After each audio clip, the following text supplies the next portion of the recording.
Hello folks, welcome back to my channel. I am of course Jess, the MMA Girl. And guys, the UFC have just completely changed how the rankings worked. As of yesterday, the 22nd of June, the ranking system has been completely shuffled, and instead of going by the media-based ranking system, the UFC have converted everything to the Meta-based ranking system. And yes, I'm talking about Meta, Mark Zuckerberg Meta. Mark Zuckerberg Meta rankings are in, media-based rankings are officially out as of yesterday. And if I'm quite honest with you guys, some of these rankings are going to make you very angry. So let's get into it. So of course, for those who don't know how the UFC structured their ranking systems beforehand, I'm going to explain a little bit, because of course, the ranking system has been put into question, and the UFC of course have had to defend their ranking system because it is based on a media panel where the media members and journalists, MMA writers, etc. vote on how the rankings are done. So their votes would determine how the rankings were structured,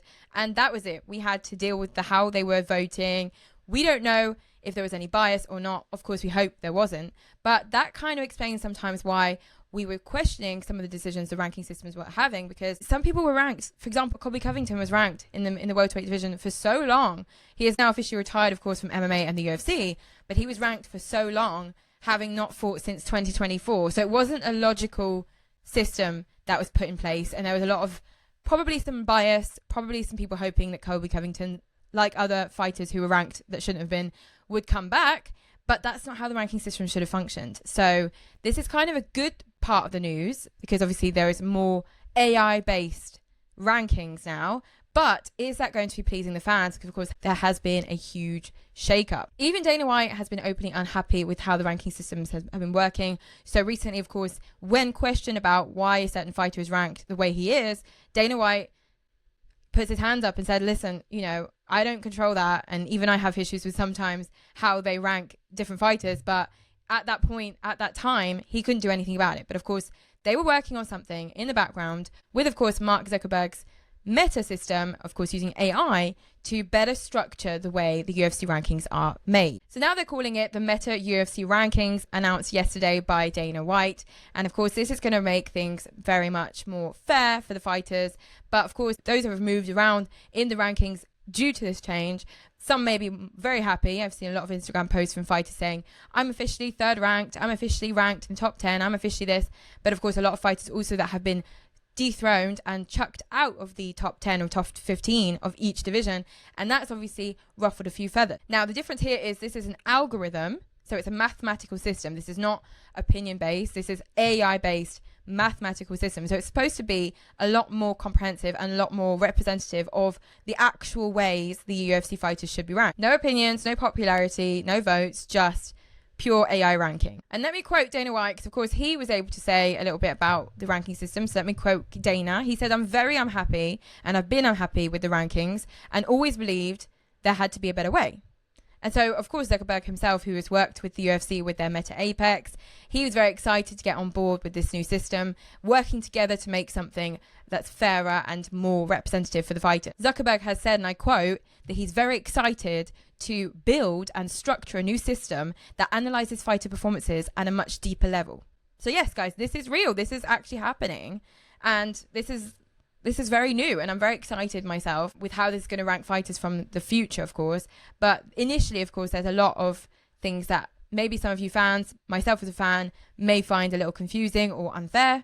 But in the future and from now onwards, the ranking system should be a lot more fair for the fighters and for us fans to understand how the rankings work. This has sparked a lot of controversy. But before we get into the controversial part, we're going to go into how the system works. I'm going to read you some information about how the system works now for you guys to better understand how they are structuring their AI system. So basically, it's important to understand that the system uses something called an Elo ranking system. So the Elo rating system, it's the same type of mathematical model that's used in chess rankings, if you're familiar with that, of course. It combines statistically modeling and machine learning with UFC's own domain expertise. The key thing to understand and the most important thing to remember is that from now onwards, with this AI Elo rating system with Meta, a win is not just a win. The system will take into consideration each win because not one win is as important as another. They will take into consideration at what point the fight stopped and why, what stoppage was issued in that fight, and how well the fighter performed over those rounds that they were able to get the finish for. So that will obviously determine whether or not an Alex Pereira, who knocks out most of his opponents, will rank compared to someone who is, for example, like Ankalaev, who has a lot more decisions in his resume. The key thing to understand is also that not all wins are treated equally in terms of whether you beat a higher ranked opponent or you beat an opponent that's lower ranked than you, because that holds a lot more weight than beating a lower ranked opponent, which is obvious, it is completely logical, but until now, that wasn't taken into consideration in the same way. A dominant finish, for example, like a knockout or a submission, is of course going to significantly change your rankings compared to a decision, because these new rankings take into consideration each element of your victory. Here's the catch here, guys, because it takes into consideration also the recency of your win. So listen to this. More recent fights carry more weight. And here's the big one, guys. There are inactivity penalties. So if a fighter goes a long time without fighting, they drop. And the rankings update automatically, whether or not we want it. They will automatically update every Monday after UFC's fight night on the Saturday. So no more waiting to know who's ranked where, how, how, whatever. This will be ranked immediately on Monday morning. No time to waste. We're not waiting for a panel of media and journalists to vote. This will be updated and calculated automatically. So on paper, sounds good, right? I think it sounds completely logical. It sounds fair, and it sounds like it's going into the detail. But that's the problem. The devil's in the detail, guys. And of course, since dropping yesterday, the first set of rankings have dropped. I'm going to explain to you weight class by weight class what huge changes have made and what major changes, of course, are upsetting fans currently since seeing the drop of the new rankings yesterday. First of all, controversial, and this is what's completely mind-blowing, everyone. Alex Pereira has been officially ranked in the heavyweight division. So he is now number 4 ranked in the heavyweight division, guys. I mean, make it make sense. He just got knocked out and he is 4th ranked in the heavyweight division. I mean, I don't know if I'm being biased here, because I'm not, but how do you rank in the rankings of the heavyweight division when you got knocked out by the number 1 contender, who is now the interim champ? But of course, because he's now a heavyweight contender, Alex Pereira does belong in the heavyweight rankings. But does he immediately belong in the top 5 just having been beaten by Cyril Gane? Make it make sense. I know the system's of course going to be looking at the overall trajectory and the quality of the opposition that Alex had of course faced in his new weight class, the heavyweight division, but the math isn't mathing, guys. You guys are not ready for this one. Yair Rodriguez. This one is spicy, guys. Let me get up the rankings again. Yair Rodriguez is now an unranked featherweight contender. Why? Because he is completely inactive. We haven't seen Yair Rodriguez in the cage at all this year, and last year we saw him in the start of 2025 against, of course, Patricio Pitbull, who, of course, he won via unanimous decision. Of course, against someone who was unranked. Not a very impressive opponent, in my opinion, of course, considering the ranking system will look at Patricio Pitbull's resume at the UFC and take into consideration that he is not considered a tough opponent. So winning against Patricio Pitbull has not done any favors for Yair Rodriguez, who fought Patricio, of course, last year in April. But the fact that he's so inactive, that it's been almost over a year and a half since we saw Yair Rodriguez in the octagon, that has caused him, unfortunately, to move down the rankings and no longer be a ranked UFC featherweight contender. So how did these fighters become more active, considering they're not used to being active like that? And will they become more active, considering their place in the ranking system will be heavily jeopardized if they're not? In any case, the algorithm does not care if you are a big name or if you have had some good wins back in the day, because if you are not active enough and the wins you're getting are not against tough opponents in the way that they should be getting the win, so by finish in the first or second round, then of course the rankings will punish you for that. The last bit of controversial rankings that I personally saw and thought, what the hell, was of course in the flyweight division. Amir Albazi has passed over Brandon Moreno. He is now above him, despite both fighters being on losing streaks, and despite the fact that historically Brandon Moreno has beaten Amir Albazi. So they're not taking into consideration that someone who is now highly ranked in the flyweight division, Amir Albazi, is above someone who beat him already. Because if the algorithm is supposed to reward fighters for tough opponents and tough wins, then that should not make any sense at all. If you beat someone head to head and you're both in similar form, how is Brandon Moreno below Amir Al-Bazim now? I don't get it. Is it because he lost most recently to Lona Kavanagh, who wasn't ranked at all? In that case, then he's penalized for the fact that he lost against someone who wasn't ranked in the first place.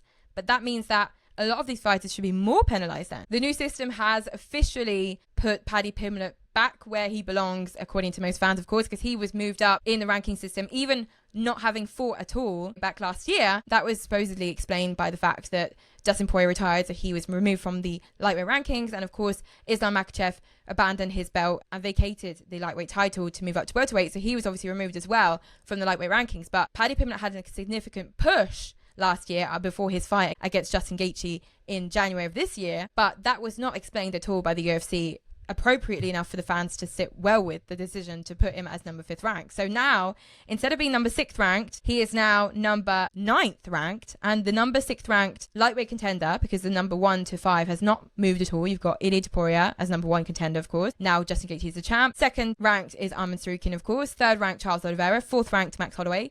5th, Benoit Saint-Denis, who fights, of course, Paddy Pimblett next month. And now, number 6th ranked is Matthias Gamrot. Matthias Gamrot, guys. Matthias Gamrot has moved from number 8 to number 6 just overnight with this new ranking system. And, of course, Paddy Pimblett has moved from number 6 to number 9 with this new ranking system as well. Another change, of course, is that number 7 ranked lightweight contender is now Renato Moicano and not Mauricio Ruffi, because Mauricio Ruffi recently got a beautiful win, I might add, over Michael Chana, but Michael Chana is not at all in the ranking system of the lightweight division. So that is not an impressive win against a tough opponent. So that is why Mauricio Ruffi has been knocked down to 10th place instead of originally his 7th place. Now Killen Salkild, who was 12th place, is now 8th ranked lightweight contender. Now he's moved above the likes of Paddy Pimblett and Mauricio Ruffi. Make it make sense. Is that due to his win against Beneil Dariush, who now is no longer ranked at all? Beneil Dariush was number 13th ranked. He has now been kicked off of the ranking system. Beneil Dariush is the only fighter in the top 15, original top 15, who is now no longer ranked in the top 15 of the lightweight division. And it makes sense. He got knocked out in 16 seconds by Benoit Saint-Denis, then came back and got knocked out by Killen Salkild. There's no way he can stay in the top 10. And that is exactly what this new system has put in place. You have no longer got Beneil Dariush in the top 15. Instead, a newly ranked fighter in the top 15 is Rafa Garcia, who well deserves his place in the top 15 of the lightweight division, if I may say so myself. The welterweight division, of course, which is heating up. We just, of course, saw that Islam Makhachev is going to be facing Ian Gary in August for a huge event where we may have, if the rumors are true, a fight also welterweight between now number 1 ranked welterweight contender, Mr. Carlos Prates, and he'll be taking on, if the rumors are true, of course, number 3 ranked Michael Morales. Whereas, of course, the rankings were not like that just yesterday. Ian Machado Gary was number 1 ranked. So the ranking system is showing that whether or not Ian Machado Gary got the title shot before the other contenders did, he was probably not the number 1 contender officially if the system was put in place before he got his title shot announced. Now, Ian Machado Gary has just been on Ariel saying, I'm happy that I wasn't hopped over by anyone else, like, for example, Michael Morales and Carlos Prates, which allows for a fight between the two to happen. I think the UFC are rather happy that we can see Carlos Prates versus Michael Morales. But it's a shame because I would have loved to see both of those guys try and get the belt off of Islam Makhachev. And now, of course, if one of those guys loses, which is obviously going to happen, then Michael Morales, for example, if he loses against Carlos Prates or vice versa, those guys will not be able to face Islam Makhachev next. Only the winner of that fight will be able to face Islam or the new champ, Ian Machado Gary, but I think it's very unlikely. Anyway, I think that honestly this system was put in place and it's great, but they should have looked at this and done it before announcing Islam versus Ian, because now looking at this, Ian is number 2 ranked, which is not a surprise that he gets a title shot at some point, but number 1 ranked is Carlos Prates, so he should be a shoo-in for a title shot before Ian Machado Gary. Now that mathematically, based on his wins and based on how he was winning, Ian Gary is less impressive than Carlos Prates in the welterweight ranking. I will put a link down below, of course, for the UFC ranking page for you guys to check out any of the changes and look into what has happened in the women's divisions if you like. A lot has changed and this is crazy news, guys. So let me give you my honest thoughts on the changes that the UFC has made with this new meta system put in place, of course, taking into consideration a lot more things that we thought were already taken into consideration, but they weren't. I personally totally agree with Dana White. The UFC needed to do something about the ranking systems for the longest time. It's been so long since the ranking system was not fairly voted, and the fact that they were using media journalists in MMA and MMA writers in the MMA space, whether or not they've great understanding of how things should be ranked, they should not be the ones determining how the rankings are shaped, considering they are obviously going to unfortunately use a bit of bias, preferential treatment, and take into consideration if the fighter is very popular or not. Whereas those things should not be taken into consideration when ranking fighters if mathematically we do things correctly. So on that subject, I'm quite happy that has changed compared to before. The old media panel system was flawed, so that is a really good idea to have changed the system. The thing I can really say I like is the inactivity penalty, because not only will it punish fighters who aren't active, and I think that some of the fighters that were still ranked in the top 10 that were very inactive, that just wasn't fair and didn't make any sense. On the other hand, and that's where, of course, I've looked into what the fans are saying, I've looked into what everyone's reactions have been so far, and I agree with what some people are saying on Reddit, on Instagram, on YouTube, on everywhere, that if this system is now data-based and purely backed by statistics, then why not share the methodology with the fans? Why not share the system and data with everyone? Why not let that be a public ranking system where we can actually see how the data remove rankings around for us to easily understand how this new system works? Because whether or not they break down the criteria for the system, the data that is used and how the data is used to make this ranking system are not very clear, and they're not open to public view. So that is the one thing I would say, because when you see a Pereira move up to number 4 in the heavyweight division as a newly ranked heavyweight contender after being KO'd by Sorogan, and then Sabatini jumping up to 7th when he was only beating unranked opponents, and Charles Johnson leaving the featherweight rankings because, well, there's no reason, because we don't know, then that's when, of course, fans and people like me are going to ask themselves why. And when we don't have any statistics to explain that to us, we're then left in this kind of blurry, okay, we get it, it's using AI, it's using methodology, but where is the logic here? Can you help us understand when there are things like this that we don't get? So that would be cool if they were able to explain that to us. And if they don't want to explain it to us, of course, the fans will then, of course, speculate that the system is going to be biased in some respects. And I hope that the UFC, because I have every faith in this great organization, that they will explain a bit further along the road how the rankings are structured in terms of how their methodology and mathematics are used, because right now there are some things that we don't actually get. So let me know in the comments down below what you think of the new UFC ranking systems, and are you surprised by the changes that have been made in the rankings? What change has most surprised you seeing these new rankings today? And are you looking forward to the future? Because this will drastically change how the ranking systems will go forward, and maybe change who gets a title shot and when. So are you excited for the new opportunities that some fighters may be getting based on great wins, great performances, and then, of course, fighting against tougher opponents now being taken into consideration over, of course, popularity and just winning for winning? Because those who win to get a win are no longer going to be rewarded as much as they were before, which is, I think, a great idea. But let me know what you guys think in the comments down below. Again, of course, this is a new system, so give it some time to get into it. Give it some time to show us and flourish in front of us and show us what it's made of, because maybe this is our initial thought. It came out yesterday. This dropped just 24 hours ago. So maybe over time, we're going to thank the UFC. We're going to thank Mark Zuckerberg. We're going to thank Meta for putting this in place, because we are going to adore the new system that's going to be rolling out from now onwards. Let me know your thoughts in the comments, of course, and we'll see each other in the next one. But until then, bye.